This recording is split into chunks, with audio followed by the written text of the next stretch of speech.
The distress signal pulsed through the void, a desperate beacon from the small research outpost on Viridian 4 for days. The crew had been stranded after a catastrophic core failure left their communications crippled and the planets unstable. Magnetic storms cutting off any hope of rescue. Lieutenant Aaron Cade had watched the power dwindling, the warning lights casting a red glow across the metal walls of the station. He knew the galaxy was vast, indifferent, but he had to try. The signal was simple, coded in the universal distress format, a call for help. Nothing more, nothing less. It should have drawn the nearest patrol ships or a commercial vessel passing the route. Instead, what arrived was something no one could have imagined at first. It appeared as a shadow against the stars, a moving black shape, massive yet eerily silent. Sensors screamed confusion, unable to classify it. Aaron squinted at the viewscreen, his hand frozen over the console. "Commander, I don't think that's any ship we've catalogued, then what is it?" The commander's voice trembled, though she tried to keep it steady. Her name was Lyra, and she was the calm in every storm that had hit the station. Before Aaron could answer, the shadow split into shapes, like shards of darkness bending light itself. The monitors flickered as the entity approached, vast tendrils of energy extending outward. It was not a fleet, nor a ship in any conventional sense. It was something alive, something conscious, and impossibly old. "They," responding to the signal, Aaron whispered. The word "they" sounded strange in his mouth. There was only silence from the crew, the hum of failing machinery, and the heavy breath of humans waiting for something beyond comprehension. The entity did not communicate in words. Instead, a vibration rippled through the station, felt in the bones rather than heard. Images flashed across the monitor's, visions of stars collapsing, civilizations rising and falling, oceans of fire and ice, all unfolding at once. It was a history not of one species but of the galaxy itself. Lyra's hand gripped Aaron's shoulder. "It knows we're here. It sees everything." Aaron nodded, feeling the weight of their smallness. But he also felt something else, in almost human determination. The message had been sent because they needed help, because they were stubborn and alive and refusing to die quietly. And this thing, whatever it was, had heard them. The entity's massive form began to change, splitting light and shadow into patterns Aaron recognized. Mathematics, symmetry, logic. It was assessing them, testing them. Aaron realized that this was the moment where the galaxy's history could have ended for them, quietly, in the darkness, and yet, it lingered. "You think it's deciding whether we matter?" a young engineer muttered, voice shaking. Her name was Mira, and she had spent most of the last week trying to keep the station from breaking apart entirely. "Yes," Aaron said, "and I think it already knows something about us that we don't fully understand."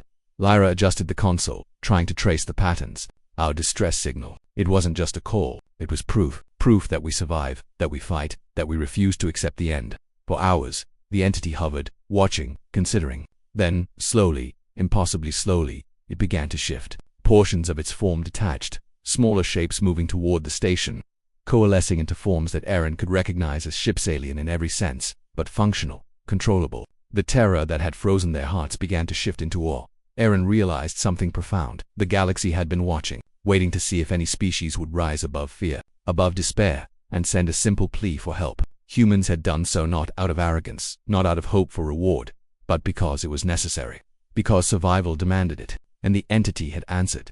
The ships aligned with the station, interfacing directly with the damaged systems. Lights flared as power surged back through the outpost. Emergency systems restored, communications re-established, and the magnetic shield stabilized. Aaron felt his heart pound as he realized they were saved, but not just by machines. Something had judged them worthy. "Aaron," Lyra said, eyes wide, "they've given us tools, knowledge. We can repair more than just the station. We can rebuild entire colonies with this."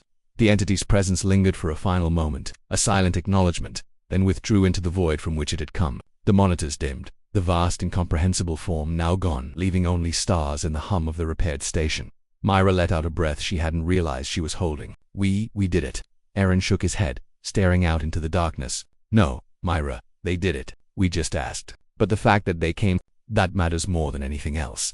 News of the incident spread through the galaxy slowly at first, then like wildfire. Scientists and explorers debated the nature of the entity. Historians speculated on its origin, and politicians quarreled over claims of contact. Yet for humans, it became a quiet, unspoken truth. The galaxy had been watching, and humans had survived the test. It changed everything. The humans who had once been considered fragile, unremarkable, almost insignificant now carried the weight of something extraordinary.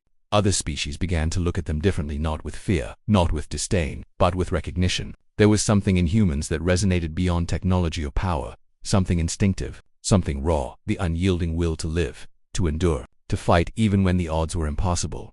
Aaron, Lyra, and Myra stood on the observation deck of the station days later, watching the horizon of stars. The repaired communications array blinked steadily, transmitting their report to every corner of the galaxy.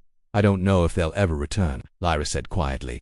Aaron smiled faintly. Maybe that's not the point. We know now that someone out there listens, and sometimes that's enough. Myra looked out as well, her eyes reflecting the endless night. We survived because we refused to give up. That's what they saw. That's why they came.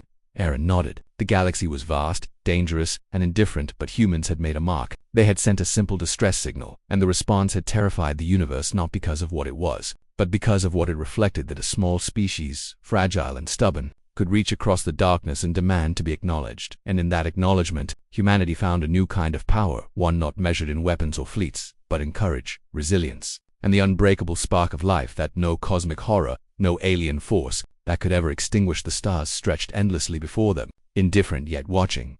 And for the first time, Aaron understood that survival was more than a struggle. It was proof of significance. And humanity, for all its fragility, had just proven it mattered.